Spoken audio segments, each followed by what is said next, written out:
मोहन और राजू झाड़ियों और पेड़ों से होते हुए आगे की ओर बढ़ रहे होते हैं।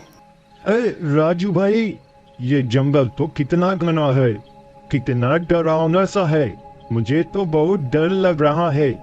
हमें इस रास्ते से नहीं आना चाहिए था। अरे ओ डरपोक कहीं के, तू भी क्या यार, अभी भी बच्चों की तरह डरता है। ये ले, ये सिगरेट पी, तुझे भी बहुत मजा आएगा। दोनों दोस्त सिगरेट पीने लगते हैं। तभी अचानक से उनके सामने एक चुड़ैल आ जाती है और उन दोनों से कहती है, ए बाबू, हमको भी सिगरेट दे ना, दे दे, जल्दी से हमको भी सिगरेट दे। अरे भैया, ये तो चुड़ैल है। अरे भागो रे भागो, इस जंगल में तो एक चुड़ैल है। अरे रुक जा, मुझे अकेले छोड़कर कहाँ भाग रहा है डरपोक, ये चुड़ैल मुझे मार देगी। अरे भागो रे भागो, अपनी जान बचाकर भागो। गोपाल राजू को वहीं छोड़कर भाग जाता है। राजू चुड़ैल से कहता है, अरे चुड़ैल जी, मुझे छोड़ दो, मुझे जाने दो। अरे ऐसे कैसे छोड़ दूं? इतनी मुश्किल से तो तू मेरे हाथ आया है। मुझे भी तेरे साथ सिगरेट पीनी है। ये लो चुड़ैल जी, ये सारे रख लो आप, पर मुझे जाने दो। अरे कितनी मुश्किल से तो तू हाथ आया है, चलना साथ मिलकर सिगरेट पीते हैं, वरना मैं तुझे यहाँ से जाने नहीं दूंगी। ठीक है चुड़ैल जी, अगर आप कहती है तो मैं सिगरेट पीने के लिए तैयार हूँ। ये हुई ना बात, अब आएगा असली मजा। राजू चुड़ैल के डर से चुड़ैल के साथ उसी जंगल में बैठकर पूरी रात सिगरेट पीने लगता है। अगले दिन कुछ लोगों को राजू की लाश मिलती है। हे भगवान, इस आदमी ने तो हद ही पार कर दी थी। ठीक कहते हो भैया, इस आदमी ने तो सारी हदें ही पार कर दी थी। अरे इस आदमी ने तो एक ही रात में पूरी बंडल ही खत्म कर दी थी। मरना तो था ही, भगवान ही बचाए ऐसे लोगों को। गांव के सभी लोग मिलकर राजू का अंतिम संस्कार कर देते हैं। ऐसे ही कई दिन गुजर जाते हैं। एक दिन गगन नाम का आदमी उसी जंगल के रास्ते से सिगरेट पीता हुआ अकेले घर की ओर जा रहा होता है। मुझे पीने का शौक नहीं, पीता हूँ गम भुलाने को। वह गुनगुनाते हुए जा रहा होता है। तभी चुड़ैल उसके सामने आ जाती है। पीता हूँ गम भुलाने को, बीड़ी जलैले जिगर से पिया, जिगर में बड़ी आग है। अरे वाह, क्या बात है, चल चल, तेरे साथ मैं भी पीऊंगी। अरे कौन हो तुम? चुड़ैल? अरे मुझे जाने दो, मुझे जाने दो, आज से मैं सिगरेट नहीं पीऊंगा।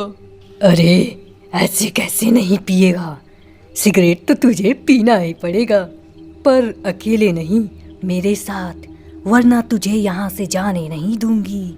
गगन भी चुड़ैल के साथ सिगरेट पीने लगता है। अगले दिन गांव वालों को उसकी भी लाश मिलती है। अरे भाई, आखिर ये हो क्या रहा है? इन गांव वालों को क्या हो गया है? देखो तो, इसकी भी दम घुटने से ही मौत हो गई। अरे भला इतना सिगरेट भी कोई पीता है क्या? सही कह रहे हैं भैया, पता नहीं इन गांव वालों को क्या हो गया है। सभी गांव वाले बात कर ही रहे होते हैं। तभी गोपाल उन सबको सिगरेट पीने वाली चुड़ैल के बारे में बताता है। सभी गांव वाले गोपाल की बात सुनकर हैरान हो जाते हैं और मुखिया जी के साथ उसी जंगल वाली चुड़ैल के पास चले जाते हैं। गांव के इतने सारे लोगों को अपने सामने देखकर चुड़ैल उन लोगों से बोलती है, तुम सारे गांव वाले यहाँ क्यों आए हो? देखो चुड़ैल, हम जानते हैं तुम हमारे लोगों को सिगरेट पिला पिला करके मार रही हो। बताओ तुम ऐसा क्यों कर रही हो? हम गांव वालों ने तुम्हारा क्या बिगाड़ा है? भला मैं ऐसा क्यों करूँगी?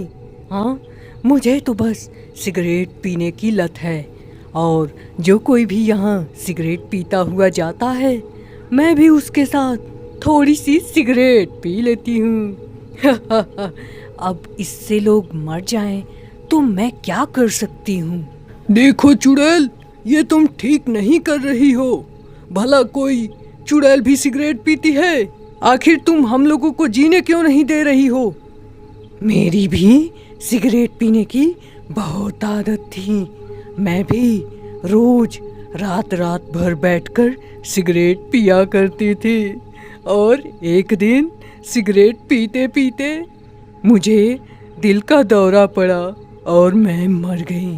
तब से जो कोई भी मेरे सामने से गुजरेगा मैं उससे सिगरेट मांगकर पीती हूँ और खुद उसे भी पिलाती हूँ। मैं किसी को भी यूं ही नहीं मारती, बस जिसने भी सिगरेट पिया उसे भी मेरी तरह मरना पड़ता है। अब तुम सोच लो, सिगरेट पियोगे तो मारे जाओगे। तुम सही कहती हो, हम सबको अब से सिगरेट नहीं पीनी चाहिए। हाँ, बिल्कुल सही समझे तू, क्योंकि सिगरेट पीकर ही मैं मरी हूँ और अब जो कोई भी सिगरेट को हाथ लगाएगा उसे मरने को मजबूर कर दूंगी। ठीक है चुड़ैल, हमें तुम्हारी बात समझ आ गई। अब से हम कभी भी सिगरेट को हाथ भी नहीं लगाएंगे। गांव के लोग चुड़ैल की बात मान जाते हैं और कभी भी सिगरेट नहीं पीते हैं। इस प्रकार से चुड़ैल भी अब किसी को नहीं मारती है और सिगरेट पीने वाली चुड़ैल का दहशत भी अब खत्म हो जाता है।